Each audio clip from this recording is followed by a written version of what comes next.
Holdsport was founded in 1986 in Cape Town, and the group has since become the leading specialist sports and outdoor goods retailer, trading countrywide through the Sportsmans warehouse and outdoor warehouse brands.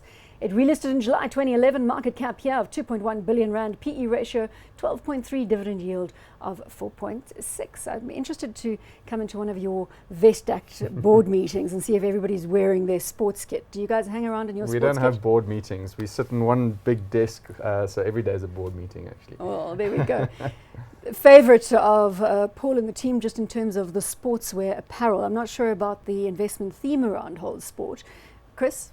Conceptually, I think Holdsport is very, very good. In such a sports-mad country as South Africa, I think, as I say, from a top-down perspective, you probably can't go wrong. But having said that, we mentioned Foschini with their huge range of sports interests.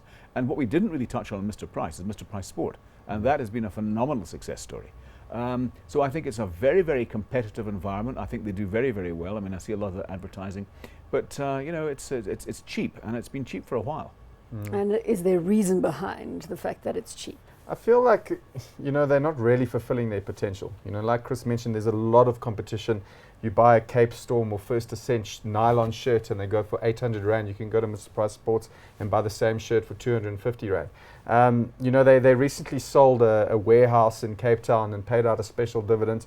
I was a bit disappointed with that because I thought, why not take that money and reinvest and create a retail experience with the Sportsmans warehouse. There's in the US they've got Dick's Sporting Goods, which children walk into these stores and they want to play for hours and force their parents to spend thousands of dollars. Build a fake mountain bike course in a Sportsman's warehouse with some of that money and make people You're come looking into for them those to stores. reinvent themselves. Then. Yeah, I think become a bit more exciting because the Sportsman's warehouse started off like that. They had golf driving ranges in their store and basketball hoops, and it was the big craze. But that's sort of phased out now. So where to from here, Chris? If they don't reinvent themselves, are they going to disappear over the next 10 years or so? I don't think they'll disappear. I think they might get eaten up by one of the other players that we've mentioned here. That's a distinct possibility. Look, it's a solid business, but I think the competition's only going to get tougher, so I can't get enthusiastic about this one. You're going with not hot then, Not if we hot, call it hot no. or not?